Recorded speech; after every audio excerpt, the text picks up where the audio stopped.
السلام علیکم ورحمۃ اللہ وبرکاتہ۔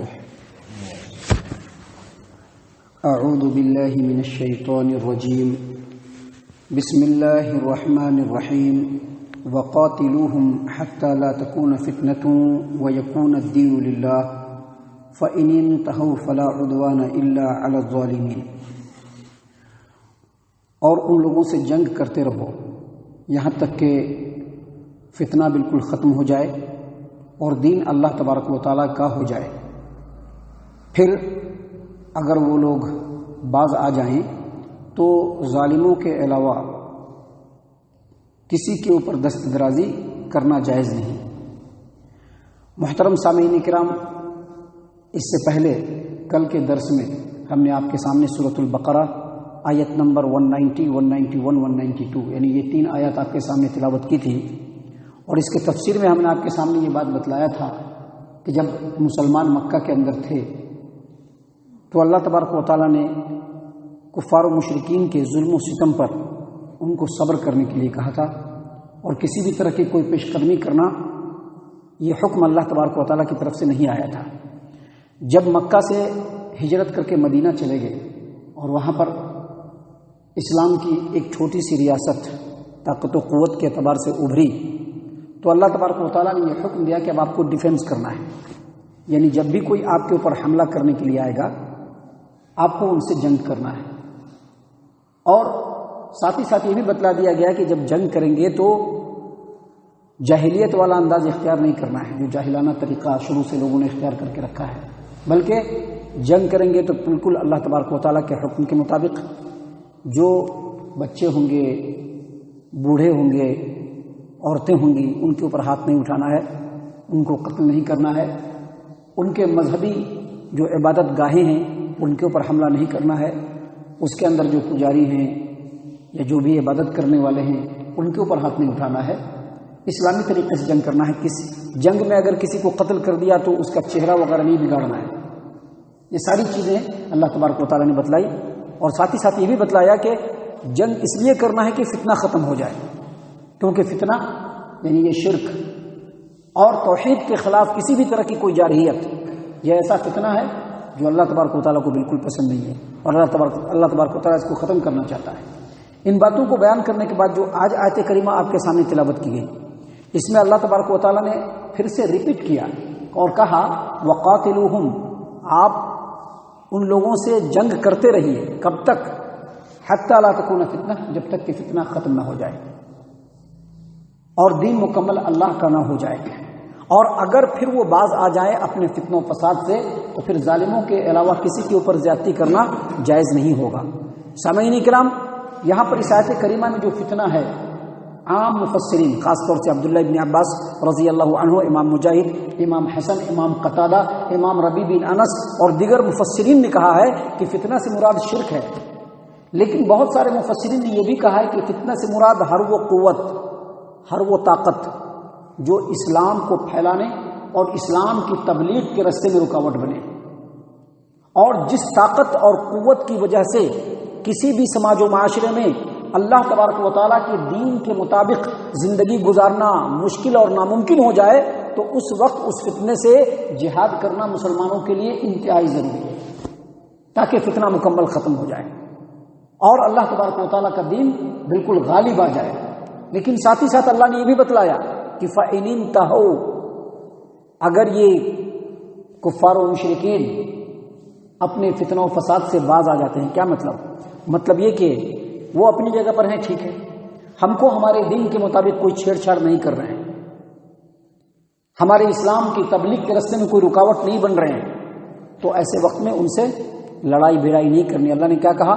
فَإِنِ انتَهَوْا، اگر وہ رک جائیں، فلا عدوان الا علی الظالمین، تو ظالموں کے علاوہ کسی کے اوپر زیادتی کرنا جائز نہیں۔ سامعین کرام، یہ جو آیت کریمہ ہے، جو آیت نمبر 193 سورۃ البقرہ جو ابھی آپ کے سامنے تلاوت کی گئی، سورۃ البقرہ آیت نمبر 193 جو آپ کے سامنے تلاوت کی گئی، یہ آیت کریمہ جس کا ترجمہ اور تفسیر ہم نے ابھی آپ کے سامنے بیان کیا، یہ آیت کریمہ اور اس سے پہلے کی جو 3 آیات ہیں جو پچھلے کل جس کی تفسیر ہم نے آپ کے سامنے پیش کیا، ان آیات کو سامنے رکھ کر کے اسلام کے مخالفین نے اسلام پر اعتراض کیا ہے اور آپ نے بھی سنا ہوگا بہت سارے پولیٹیکل لیڈر بھی اپنے بیان میں اس بات کو کہہ چکے ہیں.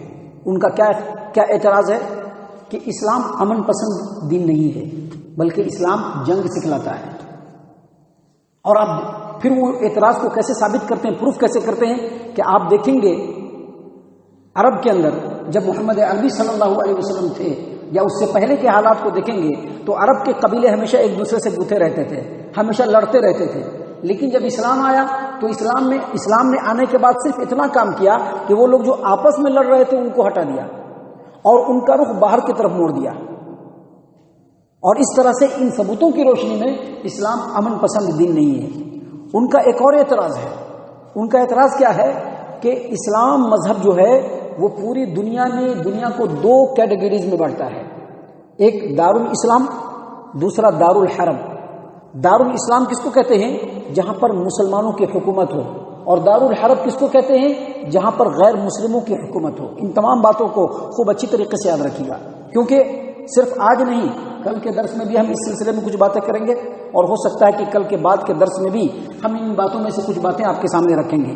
تو ان لوگوں کا اعتراض کیا ہے؟ پہلا اعتراض یہ کہ اسلام امن پسند مذہب نہیں ہے, ہمیشہ جنگ کا ماحول بنایا اور جنگ کو مسلمانوں کے اوپر فرض قرار دیا ہے, اسی لیے یہ امن و سکون والا مذہب نہیں ہے. دوسرا اعتراض ان کا کیا ہے کہ اسلام نے پوری دنیا کو دو حصوں میں بانٹا ہے, ایک دارالاسلام ہے, دوسرا دارالحرب ہے. دارالاسلام کہتے ہیں جہاں پر مسلمانوں کی حکومت ہو, دارالحرب کہتے ہیں جہاں پر غیر مسلموں کی حکومت ہو. اب جو دارالاسلام والے ہیں ان کے اوپر اسلام نے یہ فرض قرار دیا ہے کہ آپ ہمیشہ دارالحرب والوں سے لڑتے رہیں یہاں تک کہ دارالحرب کے جو لوگ ہیں ان کو دھیرے دھیرے دارالاسلام میں ملاتے رہیں. محترم سامعین کرام, آپ دیکھیے آیت کریمہ میں سب سے پہلے اللہ تبارک و تعالیٰ نے کیا کہا؟ اللہ تبارک و تعالیٰ نے کہا وَقَاتِلُوهُمْ حَتَّى لَا تَكُونَ فِتْنَةٌ وَيَكُونَ الدِّينُ لِلَّهِ. ان لوگوں سے لڑتے رہو کب تک؟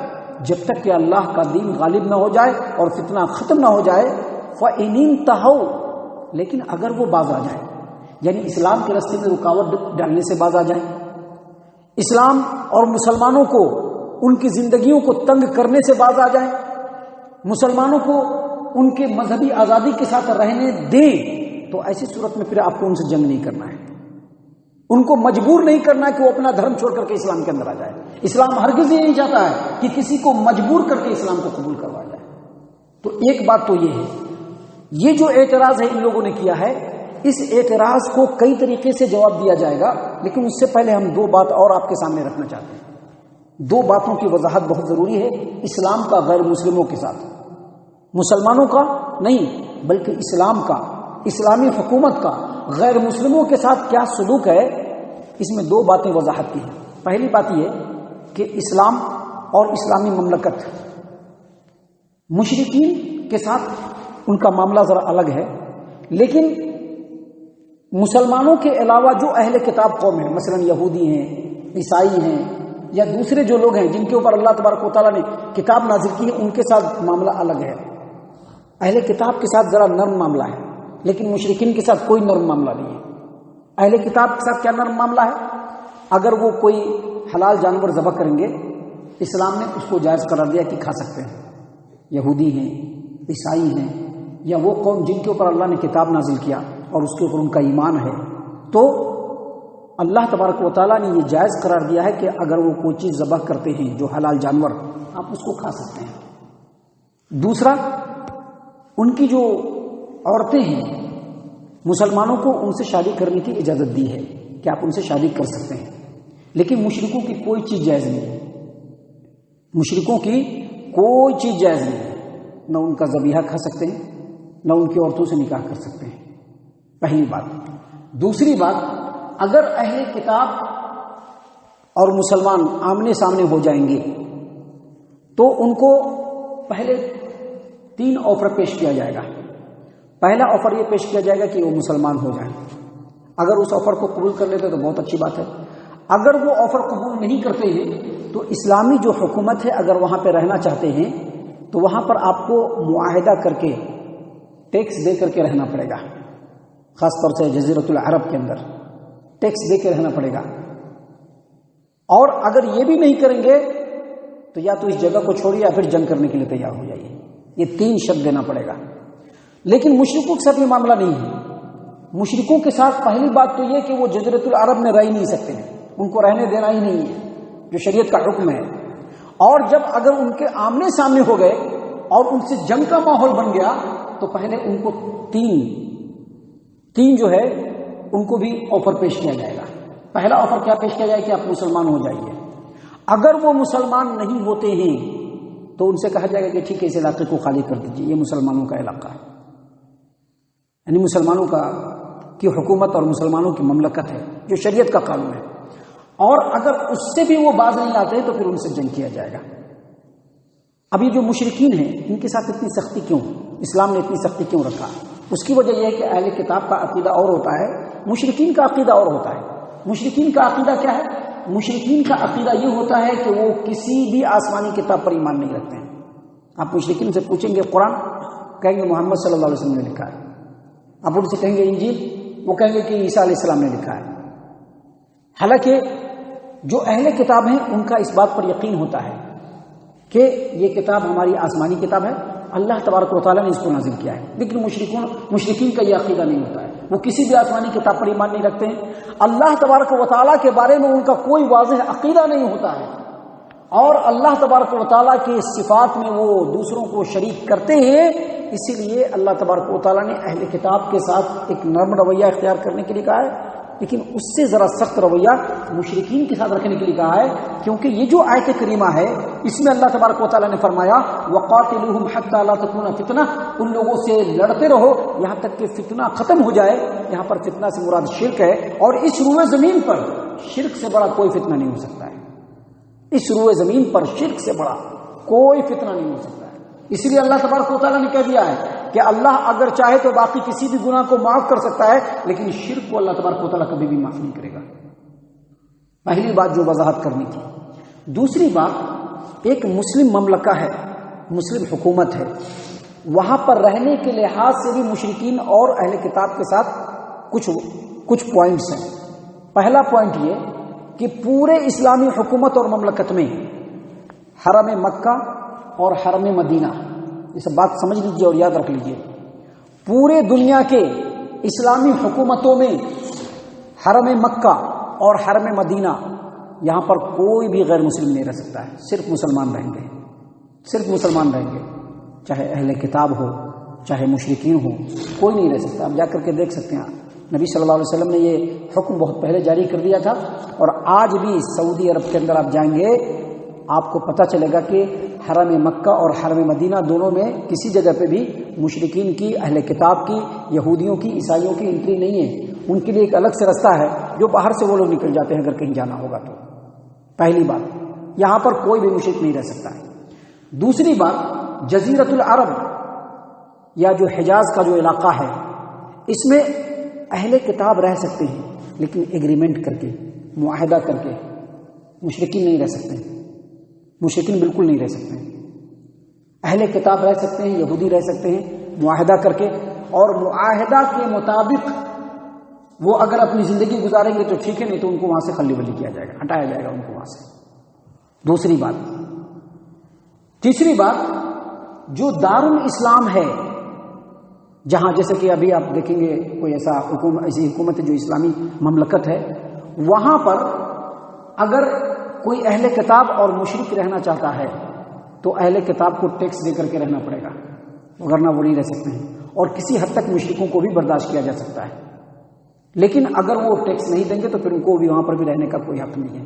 یہ اسلامی قانون ہے جس کے تحت آپ اگر ان تمام قانونوں پر غور کریں گے تو پتہ چلے گا کہ اسلام نے جنگ کی طرف نہیں، بلکہ اگر اسلامی حکومت ہے، مسلمانوں کا غلبہ ہے، تو وہاں پر مشرکوں کے ساتھ ایک حد تک صلاح مشورہ اور کمپرمائز کے ساتھ رہنے کے لیے کہا ہے، اور اس کے لیے مختلف جو ہے قانون اور پوائنٹس اللہ تبارک و تعالیٰ نے بیان کیے. یہ ایک بات تھی جو آج کے درس میں ہم نے آپ کے سامنے بیان کیا. ابھی جو اصل اعتراض ہے کہ اسلام جنگ سکھلاتا ہے، اسلام نے جنگ کا ماحول پیدا کر دیا ہے، مسلمانوں کے اوپر جنگ کو بالکل فرض قرار دیا ہے، اور یہ کہا ہے کہ بس تلوار لے کے اٹھو اور سب کو مارتے رہو، یا توپ اور ٹینکر لے کر کے اٹھو سب کو مارتے رہو. اس اعتراض کا مکمل جواب انشاءاللہ کل کے درس میں ہم آپ کے سامنے پیش کریں گے. اللہ تعالیٰ سے دعا ہے کہ اللہ تعالیٰ ہم تمام کو ان تمام باتوں کے اوپر خوب غور و فکر اور تدبر کرنے کی توفیق عنایت فرمائے۔ اللہ تعالیٰ ہم تمام کو صحیح معنوں میں پکا سچا مومن مسلمان بنائے۔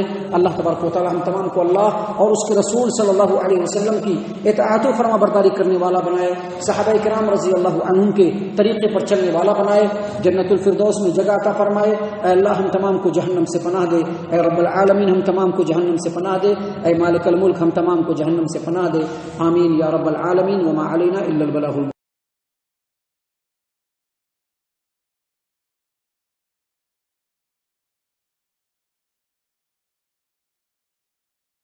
علیکم ورحمۃ اللہ وبرکاتہ۔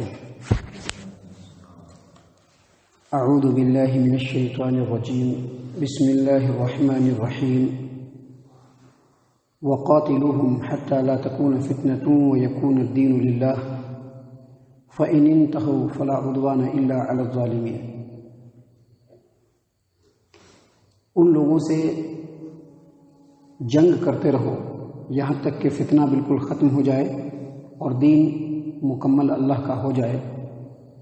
پھر جو لوگ باز آ جائیں تو ظالموں کے علاوہ کسی کے اوپر زیادتی کرنا جائز نہیں ہے۔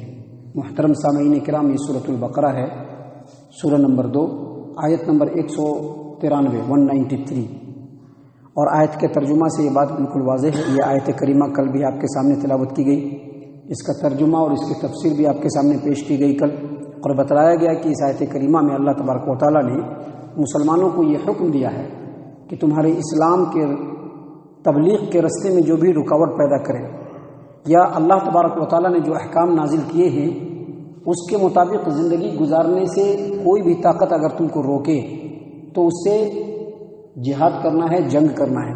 کب تک؟ جب تک کہ فتنہ مکمل ختم نہیں ہو جائے اور دین مکمل اللہ کا نہ ہو جائے۔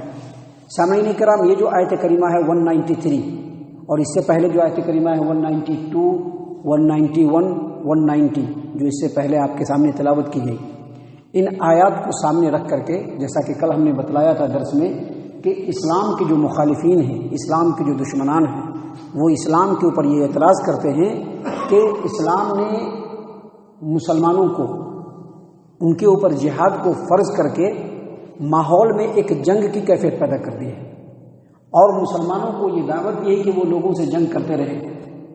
عرب کے لوگ چونکہ پہلے سے بھی لڑنے بھیڑنے والے تھے، آپس میں ایک دوسرے سے لڑتے رہتے تھے، خانہ جنگی کرتے رہتے تھے، تو اسلام نے آنے کے بعد ان کو جنگ سے روکا نہیں، بس اتنا سکھلا دیا کہ آپس میں خانہ جنگی نہیں کرنی ہے، اور ان لوگوں کا رخ دوسرے ملکوں کی طرف پھیر دیا۔ سامعین کرام، یہ ایک اعتراض ہے، اس کے علاوہ بھی ایک اعتراض ہے جس کے اوپر ہم کل بات کریں گے۔ ہم آپ کو پہلے بتلا دیں کہ یہ لوگ جو کہتے ہیں کہ اسلام امن پسند مذہب نہیں ہے، مسلمانوں کو جنگ کی تعلیم دیتا ہے، مسلمانوں کے اوپر جنگ کو فرض کر کے ماحول میں جنگ کی فضا قائم کر دی ہے، تو یہ بات دو وجہوں سے بالکل غلط ہے، دو وجہوں سے۔ پہلی وجہ یہ ہے کہ یہ بات بالکل صحیح ہے کہ اسلام کے آنے سے پہلے عرب کے قبائل جنگجو تھے، لڑتے بھیڑتے رہتے تھے، ہمیشہ برسر پیکار رہتے تھے، چھوٹی چھوٹی بات پہ لڑ پڑتے تھے۔ لیکن ہم آپ کو بتا دیں کہ اس ماحول میں بھی یہ بات غلط ہے کہ سارے کے سارے لوگ وہاں پہ ایسے ہی تھے، بلکہ اکثر تعداد ایسے لوگوں کی تھی جو جنگ سے نفرت کرتے تھے۔ اس کی پوری دلیل موجود ہے، ہم آپ کو دے رہے ہیں بھی دلیل۔ یہ بات بالکل صحیح ہے کہ عرب کے جو اکثر قبیلے تھے لڑتے بھیڑتے رہتے تھے، لیکن ان قبیلوں میں بڑی تعداد ایسے لوگوں کی تھی جو جنگ کو اچھا نہیں سمجھتے تھے، بلکہ وہ مظلوم تھے، نہتے تھے، جنگ کے وہ ٹارگٹ بن گئے تھے۔ کوئی اپنا ہے اس کے لیے مجبوری میں جنگ کرنا پڑتا تھا، کوئی مظلوم ہے یا مظلوموں کا کوئی قبیلہ ہے جن کے اوپر زبردستی جو ہے حملہ کر کے ان کے اوپر جو ہے جنگ کیا جاتا تھا، لیکن وہ لوگ جنگ کو پسند نہیں کرتے تھے۔ سامعین کرام، ہم آپ کو بتلاتے ہیں کہ اس وقت کے ذمہ داران جو تھے، یعنی عرب کے قبیلوں کے جو ذمہ داران تھے، وہ لوگ بھی جنگ کو پسند نہیں کرتے تھے، بلکہ امن کو پسند کرتے تھے، صلح کو پسند کرتے تھے، کمپرمائز کو پسند کرتے تھے، جنگ نہیں چاہتے تھے۔ اس کی سب سے بڑی دلیل، آپ نبی اکرم صلی اللہ علیہ وسلم کی سیرت کی کتاب پڑھیں گے تو آپ صلی اللہ علیہ وسلم کے نبی بنائے جانے سے پہلے ایک ایگریمنٹ ہوا تھا کفار و مشرکین کے درمیان، قریش کے درمیان، بنی قیس جو قبیلہ تھا ان کے درمیان ایک ایگریمنٹ ہوا تھا جس کا نام ہے حلف الفضول. ابھی جو ہمارے بچے ہیں سیرت کی کتاب نہیں پڑھتے ہیں کیونکہ ہم لوگوں نے وہ ماحول ہی نہیں بنایا ہے. ہمارے یہاں کا ماحول جو ہے ہمارے بچے انگریزی تعلیم لینا چاہے جیسے بھی لے لینا, سیرت کی کتاب ہم لوگوں نے نہیں پڑھا. اس میں ہم سب لوگ ذمہ دار ہیں. ہم لوگوں کے اوپر کمپلیٹ ذمہ داری ہے جس کے بارے میں قیامت کے دن ہم سے اللہ تبارک و تعالیٰ پوچھے گا کہ ہم لوگوں نے اپنی تاریخ سے اپنے بچوں کو ناآشنا کیوں رکھا. تو نبی اکرم صلی اللہ علیہ وسلم کے نبی بنائے جانے سے پہلے عرب میں جو مشرکین قبیلوں کا جو ماحول تھا اس میں ایک ایگریمنٹ ہوا تھا جس کا نام حلف الفضول. یہ ایگریمنٹ کیوں ہوا؟ تاکہ علاقے کے اندر امن و امان قائم کیا جائے, امن و سکون قائم کیا جائے. یہ جو برابر چھوٹی چھوٹی باتوں پہ جنگ ہو رہی ہے یہ جنگ بالکل ختم کر دیا جائے. اس میں قریش کے سارے قبیلے موجود تھے, بنی قیس بھی کا قبیلہ بھی موجود تھا, اور اس ایگریمنٹ کے جو ایجنڈے تھے, جو پوائنٹس تھے وہ کیا تھے, اس میں کیا کیا قرارداد پاس ہوا, کون کون سے جو ہے پوائنٹس اس میں پاس ہوئے. اس میں پہلا پوائنٹ یہ تھا کہ ہمارے ملک میں, ہمارے شہر میں اگر کسی کے اوپر ظلم کیا جائے گا تو ہم اس ظالم کے خلاف کھڑے ہو جائیں گے مظلوم کی مدد میں. اب چاہے وہ مظلوم ہمارے علاقے کا ہو چاہے کہیں کا بھی ہو, ظالم کو ہم آگے نہیں بڑھنے دیں گے اور اس کا مظلوم کا حق دلا کر کے رہیں گے. پہلی بات. دوسری بات, اپنے پورے علاقے میں امن و امان قائم کریں گے اور جو غریب و مسکین ہیں اس کی مدد کریں گے. اور اگر ہمارے اس مکہ کے شہر کے اندر کوئی ظالم اور کوئی غاصب آ کر کے رہنے کی کوشش کرے گا ہم اس کو رہنے نہیں دیں گے. یہ ایگریمنٹ کب ہوا تھا جانتے ہیں؟ ابھی نبی صلی اللہ علیہ وسلم نبی نہیں بنے ہیں, جبھی جا کر کے یہ ایگریمنٹ ہوا تھا. اور انہی میں سے لوگ بعد میں چل کر کے اسلام میں داخل ہوئے. انہی میں سے لوگ, دوسرے لوگ داخل نہیں ہوئے تھے, یہی لوگ بعد میں چل کر کے اسلام میں داخل ہوئے. اور جو لوگ ابتدا اسلام میں داخل ہوئے تھے وہ لوگ جنگ کو پسند بھی نہیں کرتے تھے. لہذا جب مسلمانوں کے اوپر جنگ فرض ہوا تو مسلمانوں نے ناپسند کیا اس کو. اللہ تبارک و تعالیٰ نے قرآن کریم میں اس بات کو بیان کیا ہے. قرآن کریم سورۃ البقرہ, یہی سورۃ البقرہ آیت نمبر 216 ابھی آپ کے پاس سامنے آئے گی, 216. اللہ تبارک و تعالیٰ نے کیا فرمایا؟ کتب علیکم القتال وہو کرہ لکم. مسلمانوں تم پر جنگ کو فرض کیا گیا ہے, جہاد کو فرض کیا گیا ہے اور تم لوگ جہاد کو ناپسند کرتے ہو. جنگ تمہارے اوپر فرض کیا گیا ہے لیکن تم لوگ ناپسند کرتے ہو. دیکھیے اللہ تبارک و تعالیٰ نے سورۃ التوبہ آیت نمبر 38 میں بھی بیان فرمایا, یا ایھا الذین آمنوا ما لکم اذا قیل لکم انفروا فی سبیل اللہ ثاقلتم الی الارض. اے ایمان والو, کیا بات ہے کہ جب تم کو کہا جاتا ہے کہ اللہ تبارک و تعالیٰ کے راستے میں جہاد کے لیے نکلو تو تم لوگ زمین سے چمٹ جاتے ہو, نکلنا ہی نہیں چاہتے ہو. کیا بات ہے؟ اور سورۃ الانفال آیت نمبر 65 میں اللہ تبارک و تعالیٰ نے فرمایا, یا ایھا النبی حرض المؤمنین علی القتال. اے نبی صلی اللہ علیہ وسلم, مومنوں کو جنگ کی ترغیب دیجئے کیونکہ وہ جنگ کرنا نہیں چاہتے. تو اس سے کیا پتہ چلا کہ اسلام کا جو ابتدائی حصہ تھا, جو لوگ اسلام میں داخل ہوئے تھے, جن لوگوں نے اسلام کی امانت کو لوگوں تک پہنچایا, جن لوگوں نے اسلام کے لیے اپنا سب کچھ نچھاور کر دیا, یہ لوگ جنگ کو پسند کرنے والے نہیں تھے, امن کو پسند کرنے والے تھے, صلح کو پسند کرنے والے تھے. اسی لیے بار بار یہ حکم نازل کیا گیا کہ تم لوگ جنگ کرو.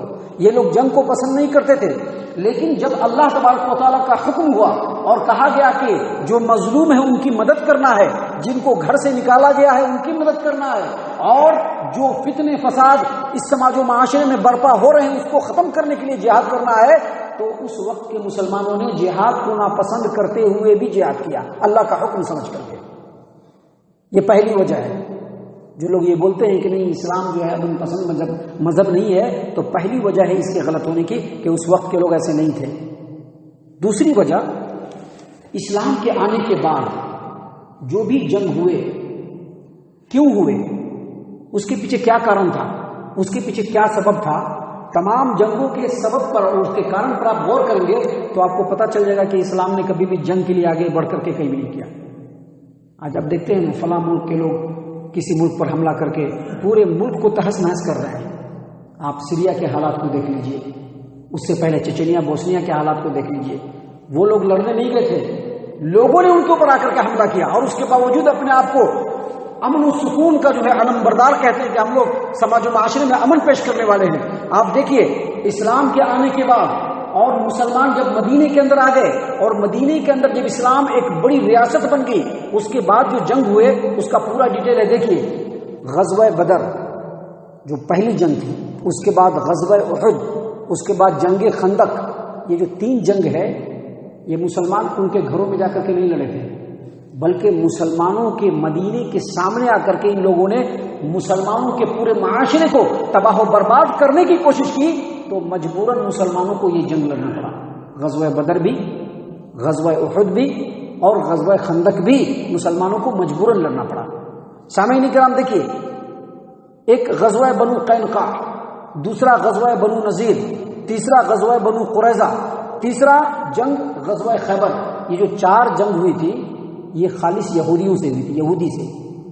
جنگ بنو قینقاع، جنگ بنو نذیر، جنگ بنو قریظہ اور جنگ خیبر، یہ جو 4 غزوات ہیں، 4 جنگ ہیں، یہ یہودیوں سے ہوا. کیوں ہوا؟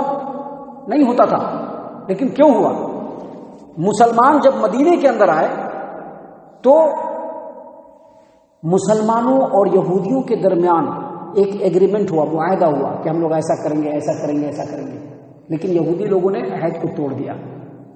اب 2 ملکوں کے درمیان اگر ایگریمنٹ ہو اور عہد کو توڑا جائے اور مسلمان کے بہو بیٹیوں کی اگر عزت و آبرو کو لوٹنے کی کوشش کی جائے تو کوئی چھوڑنے والا نہیں ہے. کسی بھی ملک، کوئی بھی ملک یا کوئی بھی خاندان چھوڑنے والا نہیں ہے. بالکل یہی ہوا تھا جس کی وجہ سے محمد عربی صلی اللہ علیہ وسلم کو یہ جنگیں لڑنا پڑی. اگر وہ لوگ عہد نہیں توڑتے، اگر وہ لوگ وعدہ نہیں توڑتے، ایگریمنٹ کو نہیں توڑتے تو کبھی بھی یہ جنگیں نہیں ہوتی تھی. دیکھیے غزوہ مکہ جو فتح مکہ کا غزوہ ہوا تھا، جس میں مسلمان محمد عربی صلی اللہ علیہ وسلم کے ساتھ مکہ کے اندر داخل ہو کر کے پورے مکے کو اپنے انڈر کنٹرول میں کیا تھا. یہ جو غزوہ مکہ ہوا نہیں ہوتا تھا. کیوں ہوا؟ غزوہ مکہ سے پہلے ایک صلح ہوئی تھی، صلح حدیبیہ، جس میں ایک ایگریمنٹ تھا کہ جو ہمارے ساتھ ہمارا ساتھ دینے والے جو قبیلے ہیں ان کو آپ کو نہیں چھیڑنا ہے، اور آپ کے ساتھ جو لوگ قبیلے ہیں ان کو ہم نہیں چھیڑیں گے. لیکن مکہ والوں نے کیا کیا کہ جو قبیلہ مسلمانوں کے ساتھ تھا ان کے گھر میں جا کر کے گھس کر کے ان کے اوپر حملہ کیا، تو جا کر کے غزوہ مکہ ہوا. تب جا کر کے غزوہ مکہ ہوا، ورنہ نہیں ہوتا تھا. اور تب جا کر کے نبی اکرم صلی اللہ علیہ وسلم نے مکہ کو فتح کیا. اب دیکھیے اس کے بعد جنگ موتا ایک ہوئی تھی، جنگ تبوک ہوا تھا. یہ دونوں جنگ کیوں ہوئی؟ کیونکہ سفیر جو سفارت کا کام کرتا ہے، جو ایک ملک کا سفیر دوسرے ملک میں جاتا ہے، اس کو قتل کر دیا گیا اور مسلمانوں کے سرحد پر آ کر کے مسلمانوں کو ختم کرنے کی کوشش کی گئی. تو اللہ کے رسول صلی اللہ علیہ وسلم کے حکم سے یہ دونوں جنگیں ہوئی. اس کے بعد آپ دیکھیں گے غزوہ حنین ہوا، یعنی جنگ حنین، جنگ اوتاس اور جنگ طائف. یہ 3 جنگیں ہوئی تھی. اس میں مسلمان خود سے لڑنے نہیں گئے تھے، بلکہ ان لوگوں نے للکارا کہ تم لوگوں کو لڑنا ہوگا، تو جا کر کے مسلمانوں نے ان لوگوں سے جنگ کیا. وگرنہ کوئی بھی جنگ مسلمان خود سے بڑھ کر کے نہیں لڑے تھے، لوگوں نے ان کو مجبور کیا. اور آج بھی آپ دیکھیں گے جو کمزور طبقہ ہے اور کمزور قسم کی جو ممالک ہے، طاقتور لوگ انہی کے اوپر چڑھ کر کے حملہ کر رہے ہیں. یہ لوگ جنگ کرنے کے لیے نہیں جا رہے ہیں، یہ لوگ جنگ کرنے نہیں جا رہے ہیں، ان کے اوپر چڑھ کر کے حملہ کیا جا رہا ہے. یہ لوگ ان کے ملکوں میں جا کر کے جنگ نہیں کر رہے ہیں. وگرنہ ہمارا جو اسلام ہے یہ امن پسند مذہب ہے. اسلام نے تو یہ تعلیم دیا ہے کہ اگر آپ کو کسی قوم کے اوپر کنٹرول ہو جائے تو پھر اس کو ماریے نہیں، ان کو امن و سکون چھوڑ دیجیے ان کو. دیکھیے مکہ جب فتح ہوا تھا، آپ صلی اللہ علیہ وسلم مکہ کے اندر گئے. آپ صلی اللہ علیہ وسلم کے ساتھ 10,000 صحابہ کرام کا لشکر تھا جو بالکل جانثار تھا. آپ صلی اللہ علیہ وسلم اگر ایک اشارہ کر دیتے پورے مکے کے اندر خون کی ندیاں بہ جاتی تھی. سب کے سب بالکل مسلح تھے، آپ کے اشارے کا انتظار کر رہے تھے کہ آپ صلی اللہ علیہ وسلم کو اشارہ کریں اور یہ لوگوں کو قتل کرنا شروع کر دیں. لیکن نبی اکرم صلی اللہ علیہ وسلم نے کیا تعلیم دی؟ یوسف نے جو اپنے بھائیوں کے ساتھ کیا تھا، میں آج تمہارے ساتھ بھی وہی کر رہا ہوں. یوسف نے اپنے بھائیوں کو معاف کر دیا تھا، میں بھی تم لوگوں کو معاف کر رہا ہوں. نبی صلی اللہ علیہ وسلم نے کیا کہا؟ جو کعبۃ اللہ کے اندر داخل ہو جائے گا اس کو بھی ہماری طرف سے امن ہے، جو ابو سفیان کے گھر میں چلا جائے گا اس کو بھی ہماری طرف سے امن ہے، اور جو اپنے گھر کا دروازہ بند کر کے بیٹھ جائے گا اس کو بھی ہماری طرف سے امن ہے. یعنی 10,000 کا لشکر ہے، پورا مکہ ان کے تلواروں کے نوک پر ہے، لیکن اس کے باوجود بھی نبی صلی اللہ علیہ وسلم نے وہاں پر قتل و غارت گری نہیں ہونے دیا، بلکہ سب کو معاف کر دیا، سب کو امن دے دیا.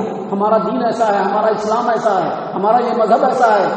یہ جنگ کرنے کی تعلیم نہیں دیتا ہے، لیکن کچھ اسباب ہوتے ہیں، جنگ کرنا پڑتا ہے کبھی کبھی، جس کے بارے میں انشاءاللہ کل ہم آپ کے سامنے بتلائیں گے ایک اور اعتراض کا جواب دینے کے بعد.